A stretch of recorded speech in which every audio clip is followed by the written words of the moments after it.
My name's Jared Beckwith. I'm a registered EEG technologist, and in today's video, I'm going to talk about what I learned after completing my first contract as a travel EEG technologist. So this is something I've been thinking about doing for a long time. After I graduated EEG school, I had a friend at the first hospital I worked at, and he was telling me, Jared, you got to do this travel EEG stuff. You get paid a lot of money. They pay for you to stay in a house or an Airbnb in this sense. And they even give you a meal stipend. It's amazing. You get to travel the world. I guess the only downside is if you have kids or family and you need to stay in one spot, it's not really a viable option, or it'd be highly difficult, I think.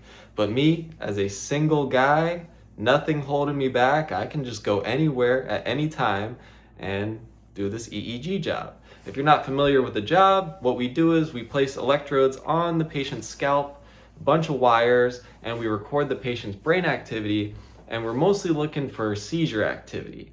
It took me a while to get to this travel EEG job because when I was working at the hospital and my friend initially told me about it, I still needed to get board registered. That was a step I needed to do. I also needed a little bit more experience to build my confidence and know that I could just go anywhere to any hospital in the nation and just plug into that system and be able to perform. You know, it takes a little practice to get your confidence up. So I worked at that hospital for a while, and then I did some remote monitoring work to work on my monitoring skills. And then I was able to land this travel EEG contract. It was amazing. One of my friends actually referred me to it. Forever grateful for them. And now I'm out in New York, guys. So I grew up in Florida, Tampa, Florida, always hot. I had never seen snow, guys. So I was thinking, oh, I go to New York, I get to see snow. It's at a children's hospital too. So I've actually been learning pediatric EEGs. It just takes a little bit of practice and a little bit of getting used to, but now it's been about 5 months and I'm pretty comfortable with kid EEGs. So that's another step in my evolution in my career. I'm good at pediatrics now, and also the babies. That's the other thing, guys. Never really did baby EEGs before, so I'd always be like nervous. If we had a baby on monitoring at one of the general hospitals, I would always defer to the more experienced monitoring techs, you know, the ones with the CLTM or the ones with maybe like a decade or multiple decades of experience. I was like, I'm not sure about this baby. What do you think?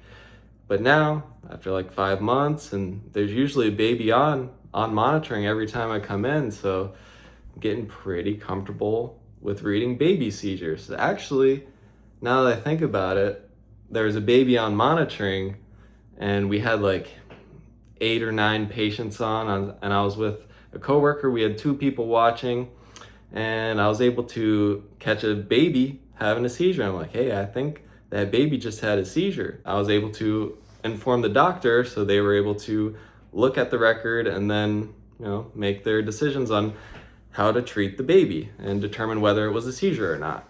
And it was. So those are the few main takeaways I had after my first travel EEG contract.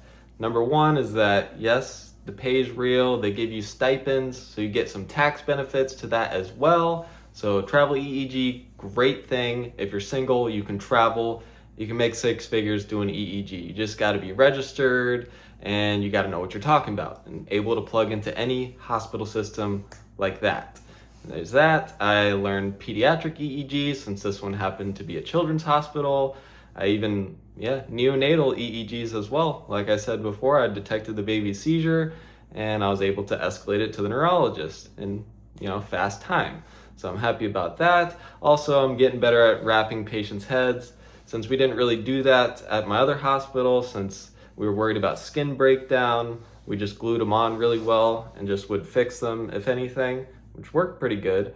But here we wrap the patient's head every time, and I'm getting pretty good at it, guys. I've learned a lot here, and I was able to extend my contract, so I get to stay in New York a little bit longer. Happy about that. And after this, so what's next? So I'm thinking about doing my own, independent monitoring service. So if you have a facility that needs monitoring intermittent monitoring I'll probably start with, since I can do more patients. I'm also open to real-time continuous monitoring, but I have to work that into the schedule. So I have to wait till April until I'm completely free. But if you know anybody who needs their patients monitored, I'm open for business in April. Also, if you're an EEG technologist and you want to monitor patients with me, we could do it together, because I can't monitor the patients 24/7 by myself. And I guess the good thing is teaching people to pass their board exam. I know a ton of great registered EEG technologists. So that's going to be easy finding people who want to work with me and monitor patients with me. But I think it's going to be extremely difficult to try and find hospitals or independent neurology offices that are doing ambulatory studies to get monitoring for those. That's a hard thing to do, guys. That's a hard thing to do. But if I could find people who want to work with me, then I could just monitor patients 24/7, and then I'll never stop working. And then I could use that money to fund my EEG machine, AiON, and then maybe one day we will fulfill my dream of having a FDA cleared medical device EEG machine. It's a big goal, but we'll see if I can pull it off, guys. Subscribe, hit the like button, and I'll see you guys on the next video.